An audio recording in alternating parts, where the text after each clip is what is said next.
Boy, those guys sure learned their lesson, didn't they? If only they had not fallen prey to the four horsemen of the economic apocalypse, which, of course, we all know because the mainstream media has told us so. Lack of economic diversification, socialism, communism, corruption, and economic mismanagement. Those are your four. When you have those four, your economy is destined to just completely fall apart on its own with no help from anyone else. It just will, all by itself. I wonder if this guy's going to, quote unquote, learn his lesson soon about what economic mismanagement, corruption, socialism, communism, and lack of economic diversification is going to do to his economy. I wonder if he's going to join those others. You see, they always have their allies in the mainstream media to tell you the story they want you to read. I think we could probably make the allegation that this state, California, has some economic mismanagement going. There's probably some corruption. There's definitely a move towards socialism and communism. As far as economic diversification, okay, maybe that's something you couldn't say about California, but strangely enough, even with 3 of the 4 horsemen, they seem to be growing. Some years ago it was 7th and 8th, now they're up to 5th. You see, this is the story they don't want you to know. This is the information they don't want you to have. This chart in front of you shows the history of inflation in Venezuela going back to 1980. The different colors represent different presidents, different leaders. Now, those who are worshippers of the mainstream media, those who are the believers of the story, coming out of Venezuela would say, okay, well clearly we can see over here, this is when socialism took over, this is when all of the 4 horsemen arrived right here, and we can see the collapse. Really? So there was no socialism, economic mismanagement, corruption, or lack of economic diversification anywhere through here. That's interesting. You see, I brought up the wikis of these previous presidents: Campins, Rodriguez, Frias, well, it's Hugo, I guess, Lucinchi, Rodriguez, and Maduro. Now, I probably don't need to tell you a whole lot about Hugo Chavez and Nicolas Maduro because the mainstream media has made up your mind for you already. You already know everything you need to know about them, and so anything anyone else says, especially small YouTube channels like mine, will just be irrelevant or propaganda. But for those of you out there who are willing to actually entertain the idea that perhaps the government and their lackeys in the mainstream media might have an agenda, I thought in today's video I'd go through some basics for you. Now, this is an article from 2009. This idea of looking back through articles where you do a search simply based on time, not on topic. You can go into your Google search tools, you can do this with Bing, you can do this with Google, and you can say, only show me articles that predate this date. And that's what I've done. Now, this is an article from 2009 that you wouldn't find in any other search, and I've highlighted some things I thought were important. Hugo Chavez took office in '99. Since then, Venezuela's economy has remained squarely centered on oil production. In 2006, Chavez announced a nationalization of oil fields managed by foreign companies, which resulted in an increase of government shares in these projects from 40 to 60%. Government officials argue, however, that economic growth efforts are not solely focused on oil, and that was true. What was happening here was they were taking the money from these fields that were managed by big U.S. corporations, and they were taking it and they were putting it into a fund. And what that fund was doing is it was creating jobs and industries in other fields to diversify the economy of Venezuela. See, even Chavez knew this because he looked into the history of the previous presidents, which we'll get into in a minute here.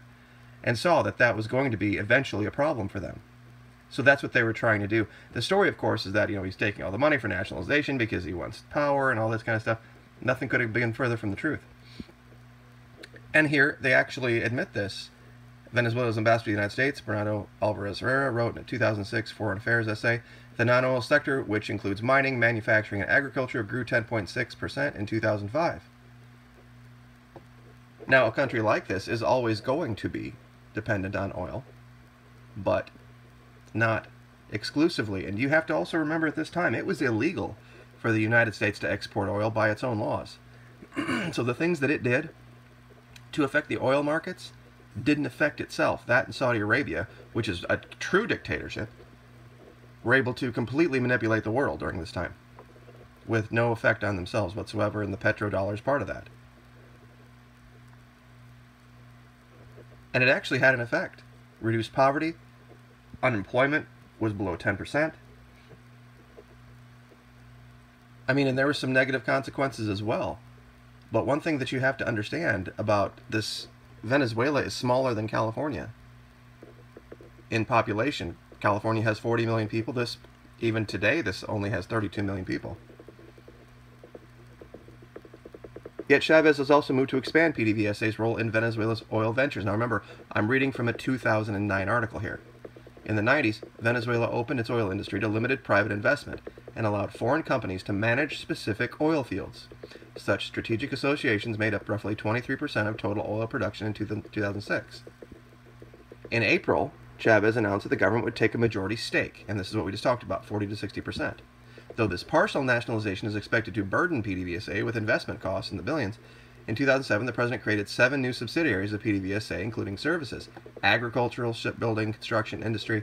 This is what I'm talking about. This is what they were trying to do. They were trying to take that money that they were making from oil, and they were trying to transform, down here, and here's the quote, to use the oil company to transform Venezuela from an oil sultanate to a productive society within a socialist framework.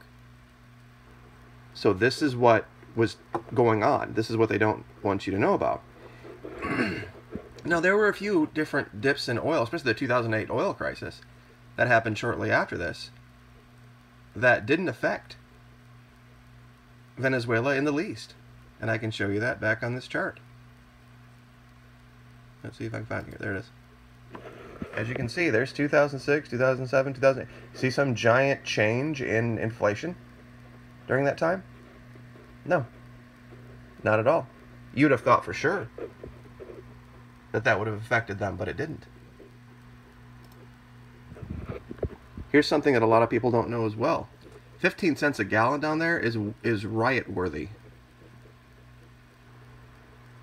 It had been free for most of the time prior to 2016. This is a more recent article, but there were riots called the Caracazo riots back in, I think it was 89, killed 1,500 people because the government was trying to raise the price of oil, actually really charge for gasoline in essence, and it absolutely sent the people over the edge. Not because they necessarily felt entitled, but they saw their oil as owned by the entire country. It was the possession of the people of Venezuela, and they were damned if they were going to pay the government for something that belonged to them already. Imagine that. And it was strange, and I do remember him saying this, Hugo Chavez, when everything fell apart in 2008, that strange that the people that talk about the wonders of capitalism, now it's the Christian way of doing things and how it always works, when it eventually falls apart with its own corruption, ironically, that you find corruption in all isms, that the answer to it was socialism. The government taking stock and taking control of banks and taking control of the auto industry. I mean, they pretty much already have control of the oil industry in the sense of the petrodollar. But back to the chart. Now, I'll save you the long, drawn-out details of the histories of all these presidents. But I'll show you a couple things about these guys that occurred through here. Now, this goes back to, you know, there's a lot of different things happening in the world during these times. This was the Caracazo riots right here. So that was the issue with that. That was when, ironically enough, Venezuela was going to try to institute some capitalist policies. And then in 1996, this was kind of a one-off with some issues that happened down there with some few shortages that had nothing to do with them. But as you can see, inflation was dropping. And all of these guys, every one of them.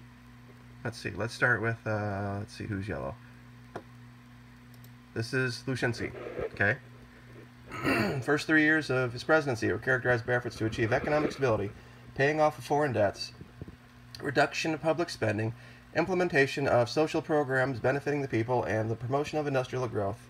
The goals were not accomplished. However, ag and iron mining were developed during his administration. The country achieved a positive growth rate at the end of 1984, growth rate of 6%, even with 20% unemployment. When all that didn't work and everything fell apart, he instituted all of these issues. This guy had always been Acción Democrática, a leftist.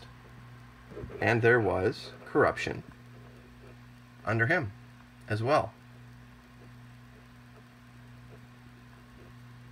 They looked into all sorts of things. In fact, they almost put this guy in jail for embezzling money. So, this guy, we had corruption, we had leftist policies, we had mismanagement of the government, we had all sorts of problems. No giant crash.